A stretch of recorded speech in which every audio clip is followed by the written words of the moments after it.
আলহামদুলিল্লাহ ওয়াসসালাতু ওয়াসসালামু আলা রাসূলিল্লাহ আম্মা বাদ। বাংলাদেশের তথাকথিত সালাফি আহলে হাদিস লা মাযহাবি গায়রে মুকাল্লিদ যারা আছে, এদের সাথে কিন্তু আরব কান্ট্রির যারা সালাফি তাদের সাথে কিন্তু কোনো মিল নেই। আরবের ওলামায়ে কেরাম তারা মুকাল্লিদ মাযহাব ফলো করেন, তারা হাম্বলি মাযহাব। কিন্তু এই অঞ্চলের আহলে হাদিস সালাফি এরা কিন্তু মাযহাবি না, তারা মাযহাব বিরোধী এবং মাযহাবকে তারা শিরিক মনে করে। তো এদেরকে আপনি যদি পর্যবেক্ষণ করেন তাহলে কিছু পয়েন্ট আমি যা বলবো সেগুলো আপনি বাস্তব পাবেন। এক নম্বর হচ্ছে, তারা বলে যে মাযহাব মানি না, কিন্তু তারা আমল করে হাম্বলি বা শাফি মাযহাবের মতো করে, অর্থাৎ হানাফি মাযহাবের বিরুদ্ধে, হানাফি মাযহাবের বিপরীতে তারা অন্য অন্য মাযহাবের মোতাবেক আমল করে। যেহেতু এই সকল অঞ্চলে হানাফি মাযহাব প্রচলিত, এজন্য তারা হানাফির বিপরীতে অন্য মাযহাবকে ফলো করে।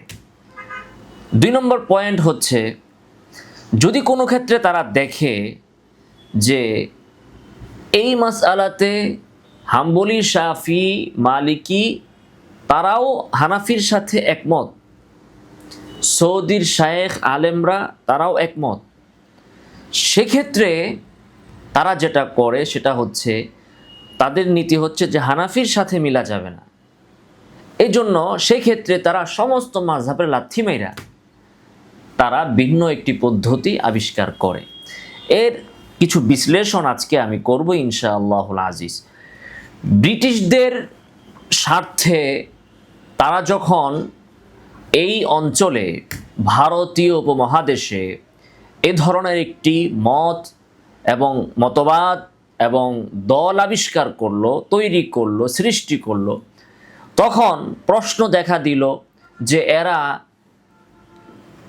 কোন মানহাজ ফলো করে আমল করবে।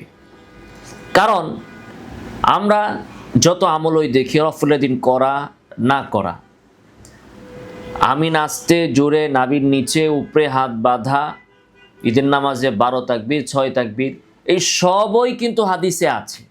তো ওরা যদি বলে যে আমরা হাদিস মানি, তাহলে তো কোন দিকে যাবে? নাবির নিচে যাবে না নাবির উপরে যাবে? কারণ নাবির নিচের হাত বাঁধার হাদিসও আছে, উপরে হাত বাঁধার হাদিসও আছে, বুকে উপরে হাত বাঁধার হাদিস নাই। কিন্তু নিচেরটার ভিতরেও কিছু দুর্বলতা আছে, উপরেরটার ভেতরেও কিছু দুর্বলতা আছে। তো ওরা যে বলে আমরা সহি সহি সহি মানি, বিষয়টা এমন নয়, তারা দুর্বলটাও মানে। কিন্তু কথা হলো কোনটা মানবে? নিচেরটাও তো দুর্বল, নাবির উপরেরটাও তো দুর্বল, কোনটা মানবে? ইমামের পেছনে সূরাতুল ফাতিহা পড়বে কিনা, উভয় দিকে দলিল আছে। সূরাতুল ফাতিহা না পড়ার দলিল সরাসরি কোরআনে আছে, পড়ার দলিল হাদিসে আছে। তা এখন কোন দিকে যাবে? ওরা তো ব্রিটিশরা বানিয়েছে, তোমরা মাযহাব মানবা না, তোমরা উম্মতের ভিতরে ফাসাদ লাগাইবা, তোমরা বলবা ব্রিটিশদের বিরুদ্ধে জিহাদ করা হারাম, কিন্তু মুসলমানদের মসজিদে যায়া ফাসাদ লাগানো ফরজ, এই হচ্ছে তোমাদের প্রধান কাজ। এখন এই যে ফাসাদ লাগাবা, এখন তোমরা আমল কোনটা করবা? নাবির নিচে হাত বাঁধবা না উপরে হাত বাঁধবা? উভয়টারই হাদিস আছে, উভয়টাই জয়ীফ, কোনটা নিবা? আবার সূরাতুল ফাতিহা ইমামের পেছনে পড়বা কি পড়বা না, উভয় দিকে দলিল আছে শক্তিশালী, এখন তোমরা কোনটা করবা? তো ওরা সিদ্ধান্ত করেছে তোমরা করবা হচ্ছে, যেহেতু ফাসাদ লাগাইতে হবে, এই অঞ্চলের মানুষ যা করে তুমি করবা এটার বিপরীত। অতএব এই অঞ্চলের মানুষ নাবির নিচে হাত বাঁধে, এই হাদিসের ভিতরে সমস্যা আছে, তুমি নাবির উপরেরটায় যাও। বলে যে উপরেরটার মধ্যে তো সমস্যা আছে, থাকুক সমস্যা, যেহেতু এই অঞ্চলের মানুষ নাবির নিচের উপরে আমল করতেছে, কাজে তুমিও যদি নাবির নিচেই হাত বাঁধো, ফাসাদ তো লাগলো না, তোমার তো ফাসাদ লাগাইতে হবে রে ভাই। ইমামের পেছনে সূরাতুল ফাতিহা পড়বা কি পড়বা না, উভয় দিকেই সাহাবায়ে কেরামের ফতোয়া আছে, আমল আছে। সূরাতুল ফাতিহা না পড়ার বিষয়ে কোরআনের আয়াত আছে সরাসরি, ওয়াইদা কুরিয়াল কোরআন ফাসতামিউ লা, যখন কোরআন পড়া হয় তখন মনোযোগ দিয়ে শুনবা, ওয়ানসিতু, এবং চুপ থাকবা। সমস্ত সাহাবায়ে কেরাম উম্মতের ইজমা, এই আয়াত নাজিল হয়েছে নামাজের ভিতরে কোরআন তেলাওয়াতের বিষয়ে। অর্থাৎ আল্লাহ তাআলা বলছেন নামাজের ভিতরে যখন কোরআন তেলাওয়াত হবে তখন সব তোমরা চুপ থাকবা। এই ব্যাপারে সাহাবায়ে কেরামের ফতোয়া আছে, আমল আছে। আবার সূরাতুল ফাতিহা পড়ার পক্ষেও আছে। তো এখন তোমরা কোনটা করবা? তোমরা সূরাতুল ফাতিহা বাদ দিবা? না না, যদি তোমরা সূরাতুল ফাতিহা পড়া বাদ দাও তাহলে তো এই অঞ্চলের মানুষের আমলের সাথে মিলা গেল, ফাসাদ তো জমলো না। তোমাদের তো ভাই ফাসাদ করতে হবে। অতএব কি করো তোমরা? তোমরা সূরাতুল ফাতিহা পড়া শুরু করো, আর যারা পড়ে না এদের নামাজ হয় না বইলা ফতুয়া মারো। এ হচ্ছে কাজ। তোমরা ঈদের নামাজে তাকবীর 6টা দিবা না 12টা দিবা? বলে যে হানাফিরা কয়টা দেয়? হানাফিরা যদি 6টা দেয় তোমরা 12টা লাগাও। হানাফিরা এই অঞ্চলের মানুষ যদি 12টা লাগায় তোমরা 24টা লাগাও। বলে যে 6 তাকবীরেরও তো হাদিস আছে, একাধিক বর্ণনা আছে। আর 12 তাকবীরের হাদিসগুলো তো এর থেকে আরো নিচের। তাহলে 6 তাকবীর তো রাজে দলিলের আলোকে, 6 তোমরা কেন মানবা না? বলে যে এই অঞ্চলের সবাই তো 6 মানে। এখন আমরাও যদি 6 মানি তাহলে ঈদের একটা দিনে যে মারামারি লাগাইতে হবে এইটা তো আমরা পারবো না। এজন্য 6 তাকবীরের হাদিস সামগ্রিকভাবে শক্তিশালী হওয়া সত্ত্বেও, 12টা একটু কম হওয়া সত্ত্বেও আমাদের তো 12ই লাগবে। 12র মধ্যে কোনো মারফু হাদিস নাই, তা ওইটাই লাগবে। আচ্ছা ঠিক আছে, তাহলে এটা হচ্ছে তাদের একটা থিওরি যে এই অঞ্চলের মানুষ যা করবে তোমরা তার বিরুদ্ধে করবে। তো এই অঞ্চলের মানুষ যেহেতু হানাফি, তোমরা এখন এর বাহিরে যায়া আমল করবে। তো এর বাহিরে আমল করলে সেটা হয়তো শাফির সাথে মিলবে অথবা হাম্বলির সাথে মিলবে। এ হচ্ছে একটা পয়েন্ট। দ্বিতীয় আরেকটা গুরুত্বপূর্ণ পয়েন্ট হচ্ছে ওদের যে তোমরা মাযহাব মানো না ঠিক আছে, কিন্তু তোমাদের আমল যেন আরবের উলামায়ে কেরামের মাযহাবের সাথে মিলে। আরবরা তো হাম্বলি অথবা শাফি, আরবের আলেমরা বিন বাস তিনও মাযহাবি মুকাল্লিদ। তো আরবের উলামায়ে কেরাম তো মুকাল্লিদ, তারা তো মাযহাবকে অনুসরণ করেন।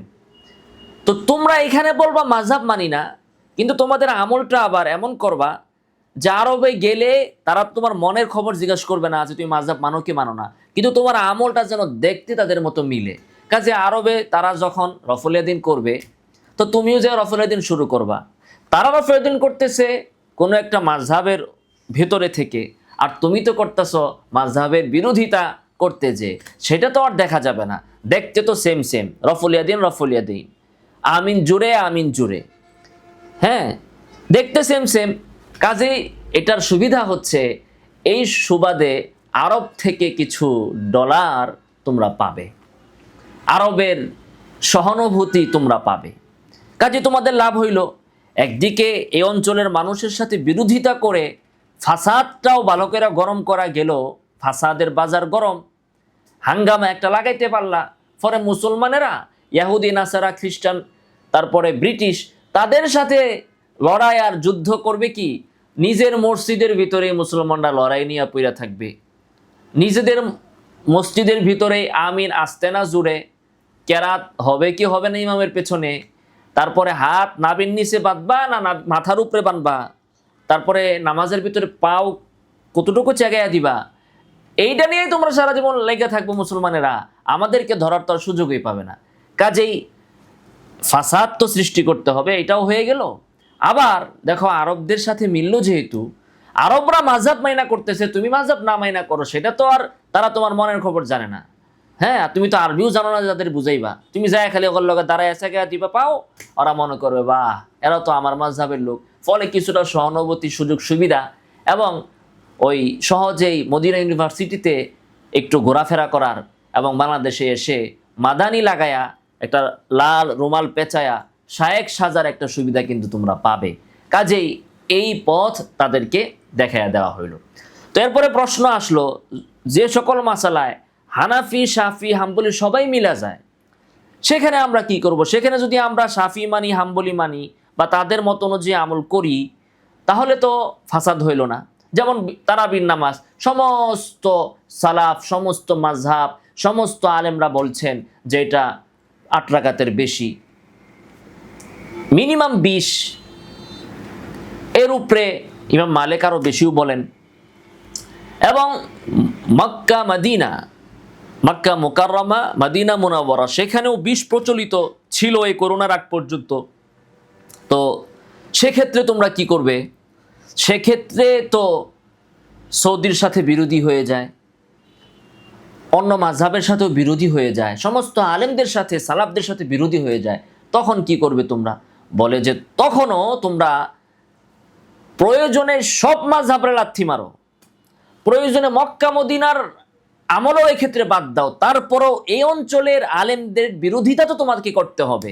কাজেই যেহেতু এই অঞ্চলে 20 রাকাত প্রচলিত, তো রমজান মাসের মতো একটা মাসে, গুরুত্বপূর্ণ একটা মাসে যদি মুসলমানদের ভিতরে তুমি ঝগড়াই না লাগাইতে পারলা, তো তোমার সৃষ্টি হওয়ার উদ্দেশ্য তো সফল হইল না। কাজেই তোমাকে তো রমজান মাসে একটা মারামারি লাগাইতেই হবে রে ভাই। তো কেমনে লাগাইবা? সমস্ত উম্মত 20 রাকাত বলছে, এখন তুমিও যদি বলো 20, তাহলে কেমনে হয়? তো এই ক্ষেত্রে শুধু হানাফির বিরোধী না, তুমি সব বিরোধী করো। লাগলে সৌদি আরবে যেটা আমল করছে ওটারও তুমি লাথি মারো, মাইরা তুমি বলো তারাবি 8 রাকাত, 20 রাকাত তারাবি বেদাত, 20 রাকাত তারাবি বাতিল, নাজায়েজ বলো তুমি, বইলা বাস তুমি শুরু করো 20 রাকাত তারাবি বেদাত। ঠেলায় পড়লে আবার এগুলা বলে যে 20 রাকাত তারাবিরে আমরা জায়েজ মনে করি। আরে তোদের বাপ আলবানি রেখে গেছে 20 রাকাত তারাবি বেদাত, আর তুই ইন্টার পাস, মেট্রিক পাস, তুই বসে বসে এনে ফতোয়া দেস 20 রাকাত তারাবি জায়েজ। 20 রাকাত তারাবি সুন্নাহ, সুন্নাহরে তুমি জায়েজের পর্যায়ে নিয়ে আসো, তখন তুমি ওই পেচে পড়ে যাও। আর এমনিতে যায় বইরা বেড়াও লিফলেট, 1 লক্ষ টাকার চ্যালেঞ্জ। ওরা বাংলাদেশে আহলে হাদিস ঢুকছেই এই কথা বইলা 20 রাকাত তারাবি বেদাত, না জায়েজ, 1 লক্ষ টাকার চ্যালেঞ্জ, রমজান মাসে মসজিদে মসজিদে মারামারি লাগাইয়া এই মাসালাতেই ওরা বাংলাদেশে ঢুকছে।